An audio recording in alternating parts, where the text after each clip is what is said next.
is up, YouTube? This is PZCSC here, and guess what, guys? I am finally making another video. Yay! It has been entirely too long since my last video, and I am incredibly sorry about that. It's just been a little bit hard to make videos lately. I haven't had much inspiration, haven't had many ideas, but this is actually a very off-the-wall video that I literally thought up a couple of minutes ago, and it's just sort of really quickly put together, and I think you guys are going to like it. So yeah, so anyways, guys, without further ado, let's go ahead and jump into this video, which is going to be a Zippo FAQ. I basically scoured through my videos, looking at the comments and finding some questions that you guys have been asking me about Zippos, and the ones that I see most often, and I also added in a few myself. Where'd my list go? I wrote down, so I've got a nice list right here on my iPod. So without further ado, guys, let's go ahead and let's jump into this. Question 1. Can I send my Zippos in for repair, even if I don't have the repair pamphlet? Yes, you can, in fact. I think the reason why this question actually came about is because in my video on the subject of sending Zippos in for repair from way back in 2012, I actually introduced that video by showing you the warranty card, alright? Now the thing is that I wouldn't necessarily call this thing a warranty card. I'd more so call this a warranty pamphlet, because all it really does is actually advertise it. I actually did not include one of these with my Zippo when I sent it in, so yeah, basically if you don't have one of these pamphlets, if let's say you bought a Zippo eBay lot and a few of them are broken and you want to send them in, don't worry, you don't need the original little pamphlet thing. You can just box them up and send them in. And as a little bit of a bonus, I would also like to give you a little bit of a tip for sending in Zippos.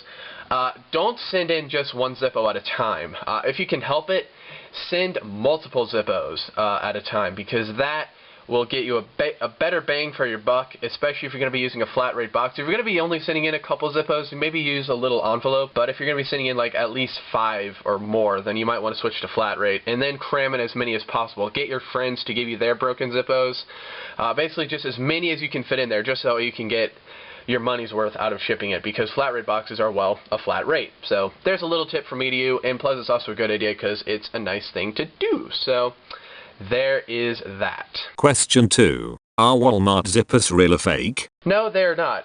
If you watched the video that I made a very long time ago where I actually am discussing the possibility that these Zippos are fake, there's a few things that you need to know about that video. First of all, I was still a Zippo novice. Second of all, my Zippo collection consisted of 3 Zippos, 2 of which were mats, and then this one, or not this one, but a Walmart Zippo. So obviously my experience with handling Zippos was quite limited. So yeah, basically I just didn't really know what I was talking about, and I thought I knew what I was talking about, so I was like, my Zippo's fake. No!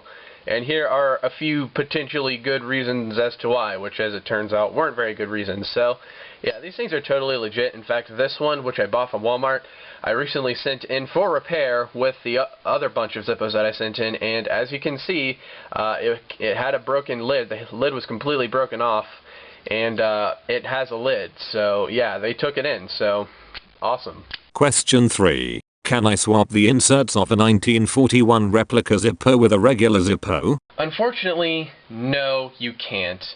If you take a look at a 1941 replica Zippo, you will note that it actually has some flat edges, alright? And in order to accommodate these flat edges, I actually had to do a little bit of a modification to the insert. This is a very subtle modification that not a lot of people touch on. But if you look at it, the insert is actually got flat edges too. Here is a regular Zippo insert, where as you can see, if I hold the two of these up together, I gotta get the macro going. As you can see, the one on the, I mean, they're not really all that different, but as you can see, this one is a little bit rounder than this one. So if I wanted to say put this one, this is the normal Zippo insert, into my 1941, I might be able to do it. In fact, I can. So that fits. But if I take this and try and put it into here, it actually doesn't fit. Like, I'm genuinely trying this, guys. It doesn't fit. Which is really confusing and completely, like, mind-blowingly strange, because, like, yes, I don't even know why this one will fit in here, but yeah, this one doesn't fit in there. You would think it'd be the exact other way around. And I've also got my 1935 Replica Zippo here, and I am not in focus. Woo, good for me. I've got my 1935 Replica Zippo here because the same thing actually applies to it. I believe this insert is actually a little bit... Why did I put this back? I believe that this insert might be a little bit shorter, or no, they're the same height, but the same thing applies here, flat edge and rounded edge. So, in theory, I can take this, fit it into there for some bizarre witchcraft magical reason, but the flat one won't fit in this one. So, there's that. Yeah, so there you go. You can actually put regular inserts into replicas, but you cannot put replica inserts into regular Zippos. So there you go. That is that question answered. No, not quite, because I actually just remembered that the 1937 replica is actually an exception to this, because this is basically a normal Zippo, a normal everyday completely modern day Zippo. It's just that the only difference is that the top of it is flat. So as a result, it actually has a completely standard insert. So these inserts are completely interchangeable. So I can also put this one into there. Doesn't like no flint. So that actually works. Question 4. What age do you need to be to buy a Zippo? Well, this will actually vary depending on where it is that you shop. Smoke shops, you have to be at age 18 to even walk into the store. So, I mean, that kind of rules out the smoke shop option for a lot of people out there, especially the younger audience. But if you're over 18, you should have no problems at all going in there and buying a Zippo. So long as you have yourself a driver's license or even a learner's permit that hasn't expired yet, you can basically go in there and just buy them as often as you like. If you are a younger person, though, a good place to go would be Walmart. You can buy a Walmart Zippo there. Anybody can buy a Walmart Zippo. If the first time you go there and the cashier is a little bit uncertain if they should sell it to you, all you need to do is just try a different person, because there's really no problems at all with just buying a regular old Zippo. In my humble opinion, there's really nothing morally incorrect about, just trying different cashiers out. So if you are having a little bit of trouble with the first one, try a different one. If they're all like that, which, by the way, you're really determined if they're all like that, and they're probably figuring it out by now, then yeah, you just try a different Walmart next time you're at a different Walmart. I don't know. So yeah, basically, and there's also places like Walgreens, although I think Walgreens does have a bit of an age thing. I'm not really sure. I believe certain surf shops will probably sell them to you. I don't know. Maybe you could get your parent to buy one for you if need be. You can work around things if you'd like to, but obviously your parents need to be okay with you owning a Zippo. So there really are a lot of factors. I'd say the safest bet if you want to buy a Zippo and you are under 18 is to go to Walmart and buy one there. They're going to be the plain ones, but they actually are starting to sell some different designs. They have the ironstone model, which is a really nice finish. I actually have that one and use it occasionally.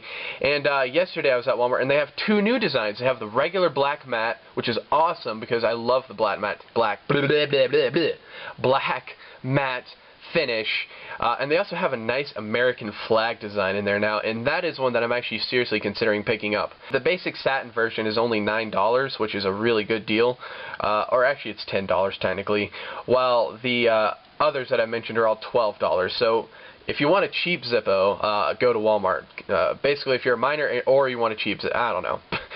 Basically, go to Walmart if you at least just want the lighter itself, I guess. Anyways, enough on that. Let's move on to the next question. Question 5. Zippo inserts and cases must have matching dates. Otherwise, they are fake. This little controversy was started up by Cutlery Lover way back in his early days of YouTube. He's actually made a video rectifying this. You can imagine that the Zippo case itself, this little thing here, and the insert, I mean, they're both made with different processes, obviously, because they're completely different things. and they take different amounts of time to make depending on what it is. Obviously, a nicer finish such as the Spectrum here will probably take a little bit longer to make than the actual insert itself. But if you have like a basic street chrome, for instance, that they probably can knock like 20 of those out in a couple of minutes. I have no idea how long it takes them to make them. But yeah, obviously they take different amounts of time to make. So as a result, you will oftentimes see that, like for instance, this one here is a B, so that means that this was made in February of last year, whereas this case itself was actually made in January of last year. So it's a month apart.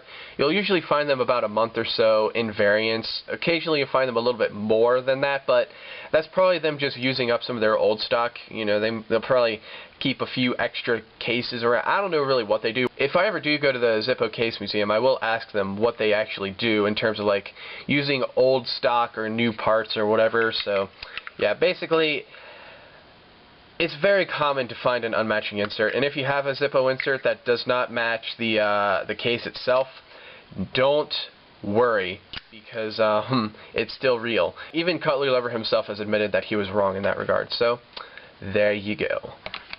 Question 6. My Zippo isn't retaining fuel very well at all. What a rubbish lighter. The Zippo is actually a very traditional lighter. It's not a fancy butane craziness going on inside of there. It's literally, the inside of it is actually mostly cotton, and there's a little wick in there too that basically intertwines throughout the cotton.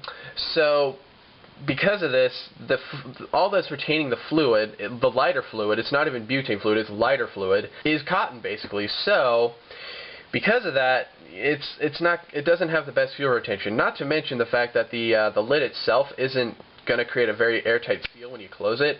There are no real O-rings going on. I mean, you could probably modify a Zippo and put O-rings on it, but then you're going to lose that nice satisfying snap when you close it. It's rather just going to sort of just close and sadly. Also, it'll make it harder to open. So yeah, there is that. So it's actually a very, very common, in fact, it's a thing that plagues all Zippos. If you want to fill up a Zippo and keep it long term, fill it all the way up, then close it, and then maybe put some electrical tape around it, and then you can actually store it, and it should hold its fuel for a considerably longer time. I don't know if it'll be completely airtight, but I would assume with electrical tape around it, it's going to be considerably more long term than as if you just left it unsealed like that. So there you go. Question 7. How long does it take for Zippos to be returned to me from the repair clinic? Again, this question is incredibly varied, depending on things like when you send it in. If you send it in during the winter, just me in my own mind, I think there will probably be more Zippos that are coming in just because lighters are probably going to be being used more often during the winter to start things like fires and whatnot. I don't know, so I guess if you send it in the winter it might take longer. I'm not really sure. For me, the first time I sent a Zippo in, it actually took it about a month to get in. Whereas the second time I sent a bunch of Zippos in, I'd actually sent in multiple Zippos this time, I believe it took about 2 weeks, which was incredibly fast. In fact, it almost seemed like they overnighted it to me, although as it turns out I looked at the tracking information. They just sent me the little confirmation email that they shipped it back a little bit later than usual, so that's why it seemed like they overnighted it. So yeah, there is that. It again just varies. Right now, it seems like it seems like it's going a lot faster lately. I could be wrong though, because it's been a little while since I last sent them in. But again, it just kind of varies depending on where you live, depending on again what time of year you send it in. I don't know. It's all very varied, but expect it to take about a month or so, because that's always kind of been the average amount of time that I've heard. So yeah, it's not that bad though. Don't worry. When you get it back, it's all worth it, right? Yeah, this guy agrees. I love this thing. Question 8. My Zippo does not ping very well at all. That must mean it is a fake. No, not at all. I actually have made an entire video on this, and I figured I'd just quickly touch on it here. Certain Zippos will sound a little bit different to each other than other Zippos. This is a very small sample size. What I have right here is my 1937 Replica, which actually has a very good ping. You're not going to hear it very well through the microphone. I'll probably take a little sample through a better microphone and actually play it back in this video. But this is this right here is the 1937 opening and closing. And here's my brass armor. Now this is an armor case, so it's going to sound considerably different. Alright, there's it opening. There it is. Oh, and here's closing. It's not closing very well. There we go. So yeah. Obviously these are going to sound different because this is a much thicker case because it's an armor case. So therefore, yeah, you're going to get a different sound. If you want, if you click right on the Zippo right here, you can actually see a video that I did with a much bigger sample size pertaining to this particular issue. Definitely check that out because it is a pretty good video in my opinion. It's one of my better videos. So yeah, in that video I basically completely talk about this in much more greater detail than I am now. So yeah, basically, no, if your Zippo doesn't ping right, it is not fake. It's just that the Zippos have some inconsistencies here and there, so there is that. Question 9. I can't spin my flint wheel very easily. Why is this? Well, there are 3 potential explanations for this. The first one is that if this is a very sudden development, it could be that your flint is getting pretty close to running out, because occasionally if it gets small enough, it can actually turn sideways, and that can really jam up your flint wheel. When that happens, it's probably about time to consider changing your flint out. Now the other 2 reasons are a little bit more uncommon. The first reason is that maybe your flint wheel is a little bit more aggressive than others, so just a little bit rougher texture or something. It's just kind of the way it was manufactured, so therefore it's going to be a little bit harder to spin. And then the final reason is actually a very extreme and an issue that I've never even heard of happening. Your flint wheel was installed backwards. If you want to check to make sure that your flint wheel was installed the correct way, what you need to do, this is actually a Zippo this Zippo right here is actually the Zippo that I have the hardest time spinning the flint wheel with. It's got the most resistance. It's not so bad now, but it definitely was bad back when I got it. But the way to check is that if you come up really close to the flint wheel right here, if you're looking at where the lid is on the left, like this, you shouldn't actually be able to see anything on your flint wheel right there. But if you turn it around and look at it so the lid is on the right, you'll actually see a couple of lines, okay? And those lines are there to help indicate the person in the assembly line who is dealing with the flint wheels to determine which way is actually the right way to put the flint wheel on. So if these are actually on the other side, if they're on this side where the lid is on the left, if you can see those lines, yeah, your flint wheel was installed backwards. Luckily, it's not a very hard thing to get fixed. All you got to do is just send it into Zippo, be like, yo, you put my flint wheel on backwards. How dare you? Or don't say that, but just tell them that there's an issue with your flint wheel being put on backwards. Regardless, they will give you a new insert, even if your problem doesn't even have anything to do with the insert. That's just what they do. They give you a replacement insert. So yeah, there you go. It's not that hard to do. Question 10. I want to get into doing Zippo tricks, so I should buy an armor Zippo because it will last longer than a normal one. Absolutely not. In fact, if anything, you should avoid armor Zippos when wanting to buy a Zippo for doing tricks, because of a few simple things. First of all, the armor Zippo is actually heavier because it's a little bit thicker. It's 1.5 times thicker in terms of the case thickness, so you got a little bit more metal, which equals more weight. And the biggest thing here is that you actually have the exact same diameter hinge pin. Same material, same diameter, same strength. It's identical to the one that's in this one. It's identical to the one that's in this one, which is actually also an armor, so therefore that makes sense. It's just the exact same hinge pin. So as a result of that, if you've taken basic physics classes, you know that there is such a thing called momentum. And more mass basically equals more momentum. So basically, if you're flipping this thing around, you're actually wearing out that hinge faster than as if you were doing it on a normal Zippo. So if anything, you should go for a normal Zippo, like a little Walmart Zippo, because that's actually going to last you a little bit longer in terms of doing tricks. Or even better, go to Rite Aid and buy a little Ronson Windy and use that for practicing, and then when you're ready to, you can use your actual Zippo for doing actual performances in front of people or in front of your camera. So there you go. That'll actually save your Zippo. Quite a bit, and you can just go through those little cheapo Ronson Windies like hotcakes, basically, because they're very cheap compared to Zippos. So there you go. Do not buy an armor Zippo for doing tricks. It's actually a very bad idea. So yeah, that is actually all that I have time for, guys. hopefully this helped you out in terms of some of your Zippo questions. Let me know if you liked this video, because it's kind of my first time doing a video like this, so I had a lot of fun making it. And anyways guys, there you go. Check out the rest of my Zippo videos. Make sure you subscribe, leave a comment, and all that fun stuff. So thanks for watching, everybody. I will see you in my next video. Sorry my nails are long. Getting kind of long. Probably should have trimmed them before this video. But thank you all for watching. I will see you in my next video. And adios. Adios.